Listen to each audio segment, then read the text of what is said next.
Hi everyone. I'm here at Gettysburg, Pennsylvania, and I'm about to start a driving tour. I'm literally in the parking lot of the Gettysburg Heritage Center and Museum, the official starting point. I'm just getting everything set up right now before I hit the road. For now, there's no edits, no voiceovers, just me, the camera, some clouds, and blue skies, and the battlefield of Gettysburg. It's cooler than it has been pretty much all summer, so it is pretty damn nice, and should be a good day to enjoy exploring today. So, hope you enjoy it as much as I will. Thank you for being here. Anyways, so I'm using this app called the Action Tour Guide. It's going to be my personal audio tour as I drive.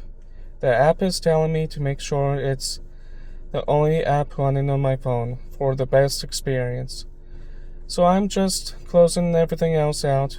It also mentioned that it doesn't support Apple CarPlay or Android Auto, so this phone mount is going to be my dashboard today. The app is open and it's giving me my first set of instructions. It's telling me that once I leave this parking lot, I need to drive at 25 miles per hour to make sure the story is played correctly. It's also telling me to look for on the tour signs on the road. All of that is for later, but it's good to know. You know, the app is really well designed. While I'm just sitting here, I can actually get a head start. I can go into the story list and listen to all the stories out of order if I want to. Or I can tap on the map view and see the whole route right here with all the story pins. This is actually perfect for getting my bearings before I can even start driving. It's nice to have that option. Sitting here, looking out at the area, you can just feel the history. This is the ground where it all happened. It makes me think about the other side of Gettysburg too. The paranormal. Everyone knows this is one of the most haunted places in America.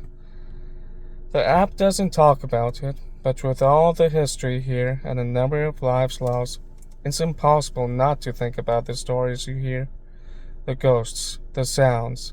It adds a whole other layer to the tour. Okay, so we're all set up. The app is ready. I know the directions, and I have a good idea of what's to come. I'm going to turn off the camera off for now and start the tour. I'll see you at the next stop. Thank you for being here, and I'll see you at the next stop. The day is drawing to a close here in Gettysburg. The evening light is soft, and it falls across these fields in a way that almost feels gentle. A really nice breeze is blowing right now. A cool, refreshing air after a long day. It's easy to look at this landscape and feel a profound sense of peace and serenity.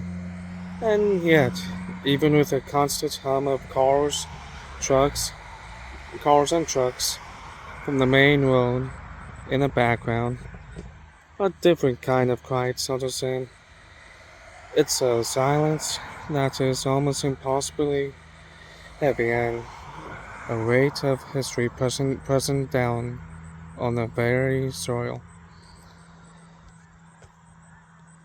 I'm standing at the intersection of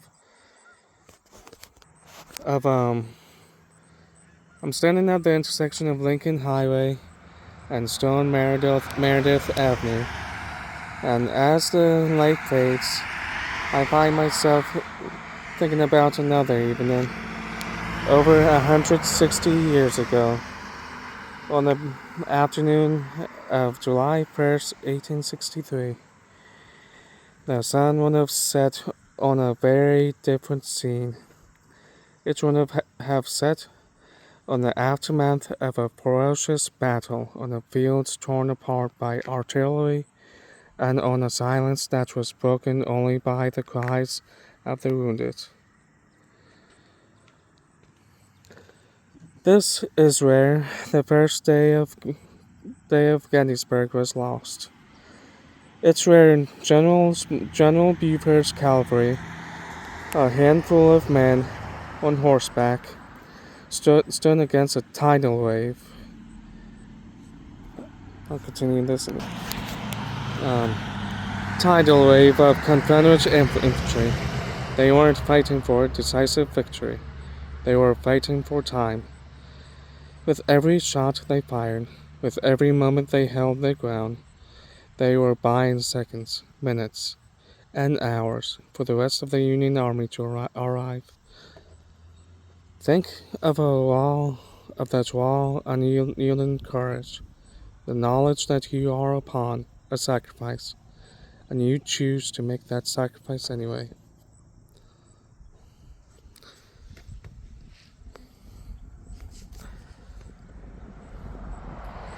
The stories of this place aren't just about troop movement. They're about men. Men who, in this waning light, might have been seeing their last sunset. Men who are just kids, really, far from home, with the memory of their mother's cooking or their sweetheart's smile still fresh in their minds. What were their final thoughts as the Confederate advance overwhelmed this position? Did they think of the cause they were fighting for, or did the world shrink to just a taste of dust and the sound of gunfire? As the day turned to evening, the Union line broke. A chaotic, desperate retreat began through the town of Gettysburg. A bitter defeat etched into the memory of every man who survived it. This ground, once a peaceful farm, had become a graveyard, and the war that had been a distant idea for so many, had now arrived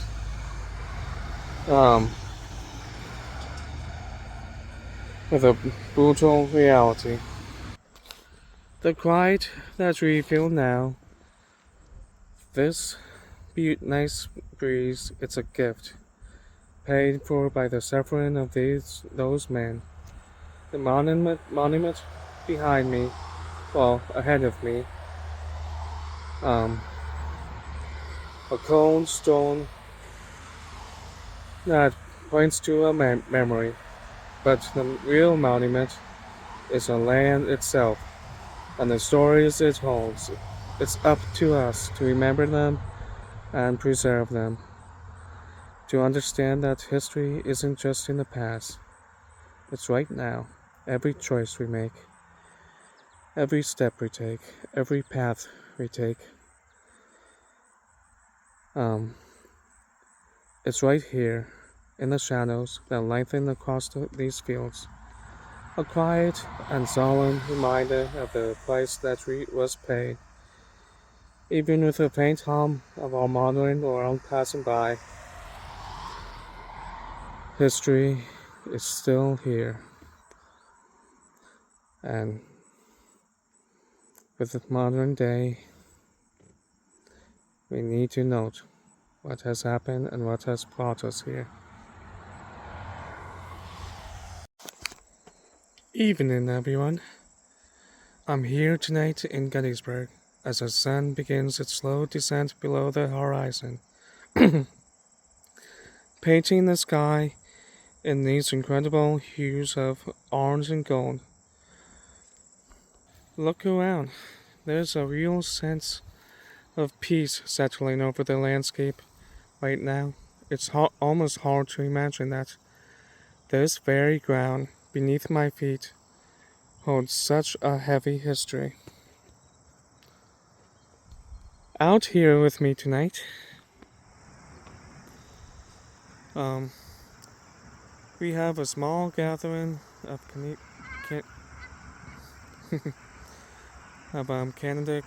Canadian geese, quietly going about their business as a day, and their common sight, of course. But standing here in this light, in this place, it makes you wonder. These creatures, or their ancestors, have been here for generations, long before the monuments were erected, long before the roads were paved. They've witnessed the turning of the seasons, the ebb and flow of life in this valley, and yes, they were also here during the summer of 1863.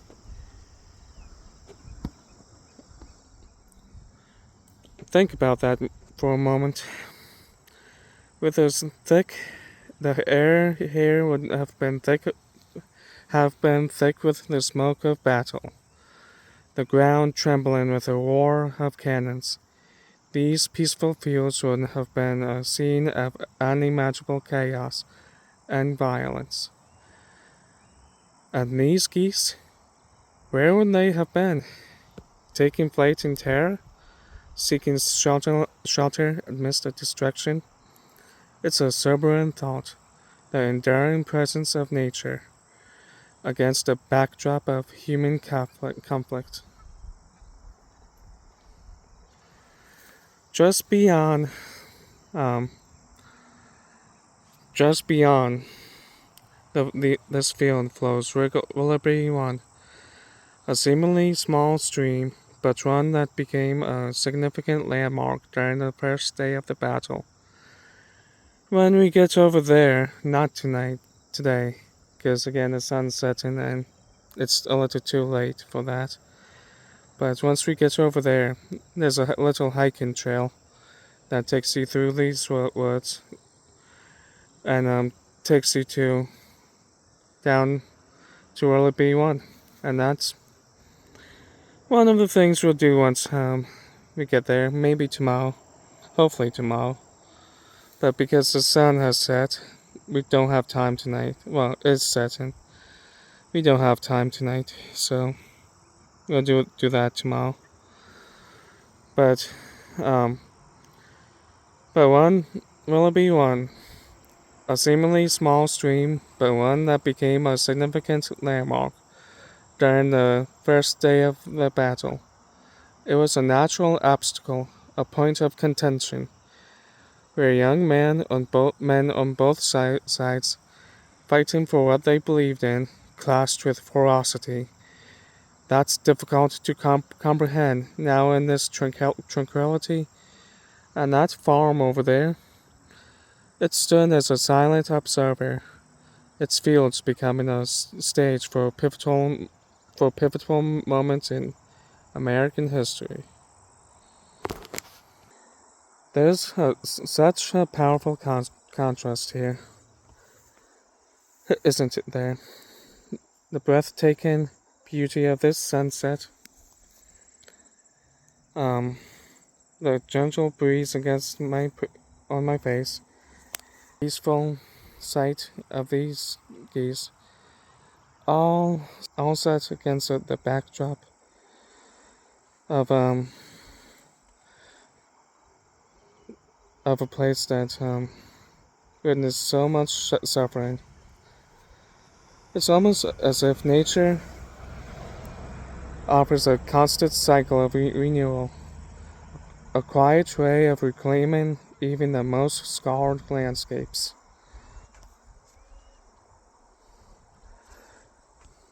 Watching these geese now, so focused on finding their evening meal, it's a reminder of the simple rhythms of life that continue, regardless of human turmoil.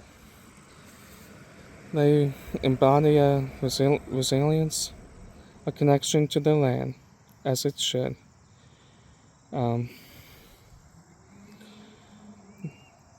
Animals any being, humans, geese, whichever they are, should always have a connection with the land, because that's where they came from, will always come from. That transcends our fleeting conflicts, our fleeting lives. They're a living link to the past, even they aren't aware of the history they've unknowingly witnessed. And even the moon's rising, becoming visible. And the moon has been here, been a silent witness to everything that's happened on this world, on this planet, here in Gettysburg, all over.